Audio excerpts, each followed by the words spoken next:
ये सब आतंकवाद, उग्रवाद, अपराध और भ्रष्टाचार को पोषित करने वाले दल कांग्रेस राजद के कल्चर से आते हैं। राजद कांग्रेस का कल्चर कभी अच्छे कार्य की सराहना नहीं कर सकता, सुधरते वातावरण को स्वीकार नहीं कर सकता, क्योंकि इनके जो पोषित संरक्षित लोग हैं उसकी बेचैनी से इनकी तरफ बढ़ती है, इसीलिए ये भ्रम के वातावरण बनाते हैं।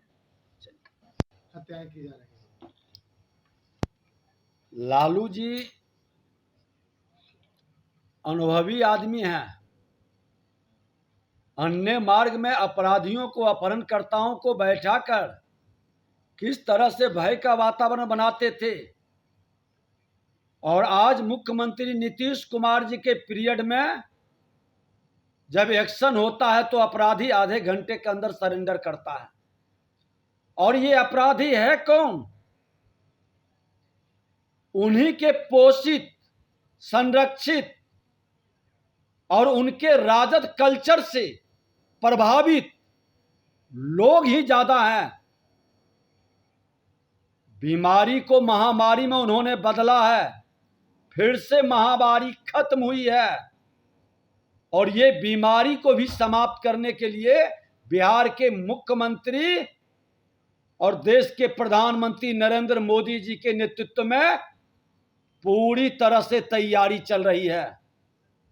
श्रीमान लालू प्रसाद यादव जी, आपने छोटी छोटी बीमारी को महामारी में बदला था, एनडीए सरकार महामारी को बीमारी में बदला है, और जो छिटपुट घटनाएं घट रही है ये भी कभी स्वीकार नहीं।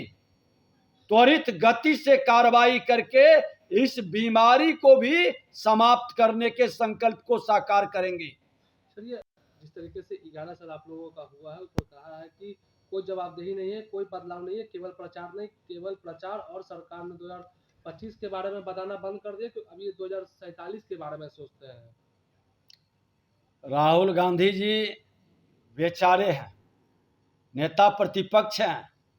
देश के अंदर इतने बड़े बदलाव को भी वो जब समझ नहीं पा रहे, भारत के मान सम्मान स्वाभिमान को स्वीकार नहीं कर पा रहे, 25 करोड़ लोग गरीबी रेखा से बाहर निकलकर आज स्वावलंबन के साथ कदम बढ़ा रहे, विकास की गति बढ़ रही, चौथी अर्थव्यवस्था बन गया भारत, फिर भी जब इनको समझ में नहीं आता है तो उस पद पर बैठने के योग्य है क्या? ऐसे लोग नेता प्रतिपक्ष की भूमिका ईमानदारी से निभा पाएंगे क्या? नेता प्रतिपक्ष पूरी सरकार की जानकारी रखकर जिम्मेवारी से बयान देने का मार्ग को प्रशस्त करे, स्वीकार करे सत्य को और खामी और कमी को उजागर करे। लेकिन दुर्भाग्य से ये पप्पू और अप्पू देश और बिहार राज्य के अंदर दोनों जो स्क्रिप्ट लिख के लोग देता है उसी को पढ़ेंगे, वही बोलेंगे। अपनी न सोच है, न समझ है, न अध्ययन का कोई जरूरत। जयराम रही है सरकारी स्तर पर अयोध्या और अन्य जो बड़े तीर्थ स्थल है वहां पर बिहार के लिए। नहीं, इस बार अयोध्या हम गए थे। हमारे गुरुजी महंत नृत्य गोपाल दास जी का जन्मोत्सव था, और वहाँ कई बिहार के लोगों ने भी बिहार अतिथिशाला की डिमांड की, हर स्टेट का है। हमने माननीय मुख्यमंत्री से आग्रह किया, निवेदन किया कि अयोध्या सहित सभी तीर्थों पर बिहार जैसे घनी आबादी का, मध्यम वर्गीय गरीब लोगों का तीर्थ स्थल पर जाते हैं, उसके लिए अतिथिशाला हो, और मुख्यमंत्री ने अनुमति दी है पदाधिकारियों को कि इस पर कार्य करें, और उम्मीद है कि बहुत जल्द इस पर निर्णय भी कैबिनेट में होगा मुख्यमंत्री जी के आदेश के अनुसार। देखिए, प्रधानमंत्री नरेंद्र मोदी जी राजनीति की घटती विश्वसनीयता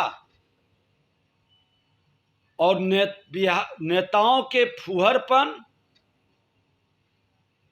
और जनता के प्रति सेवा के भाव की बजाय मेवा के भाव की सोच को बदला, विकास की गति को बढ़ाया। लोकतंत्र की भूमि पर किस तरह से राजनेताओं ने लोकनायक जयप्रकाश नारायण को सपनों को चकनाचूर किया था और तानाशाही वातावरण के विरुद्ध एक नए राजनीति का जन्म हुआ था, और आज सत्ता की लोलुपता में किस तरह से जाके उसके गोद में बैठकर लोकतंत्र को कलंकित किया, इस मानसिकता के विचारधारा को भी प्रधानमंत्री नरेंद्र मोदी जी ने समाप्त करने का प्रयास किया। आज लगभग 15 लाख करोड़ के विकास की गति को उन्होंने अंजाम दिया।